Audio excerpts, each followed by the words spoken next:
അതിശക്തമായ മഴ തുടരുന്ന സാഹചര്യത്തിൽ 3 ജില്ലകളിൽ റെഡ് അലർട്ട്. കോഴിക്കോട്, വയനാട്, കണ്ണൂർ ജില്ലകളിലാണ് റെഡ് അലർട്ട്.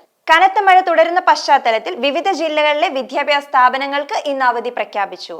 കണ്ണൂർ, വയനാട്, കോട്ടയം, കോഴിക്കോട് ജില്ലകളിലെ വിദ്യാഭ്യാസ സ്ഥാപനങ്ങൾക്കാണ് അവധി. ബംഗാൾ ഉൾക്കടലിന് മുകളിലായി ഇന്ന് മറ്റൊരു ന്യൂനമർദ്ദം കൂടി രൂപപ്പെടുന്ന സാഹചര്യമുള്ളതിനാൽ കേരളത്തിൽ അടുത്ത 5 ദിവസം വ്യാപക മഴയ്ക്ക് സാധ്യതയുണ്ടെന്ന് കേന്ദ്ര കാലാവസ്ഥാ വകുപ്പിന്റെ മുന്നറിയിപ്പ്. സംസ്ഥാനത്ത് 3 ജില്ലകളിൽ ഇന്ന് ഓറഞ്ച് അലർട്ട്. തൃശൂർ, മലപ്പുറം, കാസർഗോഡ് എന്നീ ജില്ലകളിലാണ് ഓറഞ്ച് അലർട്ട്. തിരുവനന്തപുരം, കൊല്ലം, പത്തനംതിട്ട, ആലപ്പുഴ, കോട്ടയം, എറണാകുളം, ഇടുക്കി, പാലക്കാട് എന്നീ ജില്ലകളിൽ യെല്ലോ അലർട്ട്. ഒറ്റപ്പെട്ട ഇടങ്ങളിൽ ഇടിമിന്നലോടുകൂടി മഴയ്ക്കും മണിക്കൂറിൽ 50 മുതൽ 60 കിലോമീറ്റർ വരെ വേഗതയിൽ ശക്തമായ കാറ്റിനും സാധ്യത നിലനിൽക്കുന്ന സാഹചര്യത്തിൽ ജാഗ്രത പാലിക്കണമെന്ന് കേന്ദ്ര കാലാവസ്ഥാ വകുപ്പ് മുന്നറിയിപ്പ് നൽകി.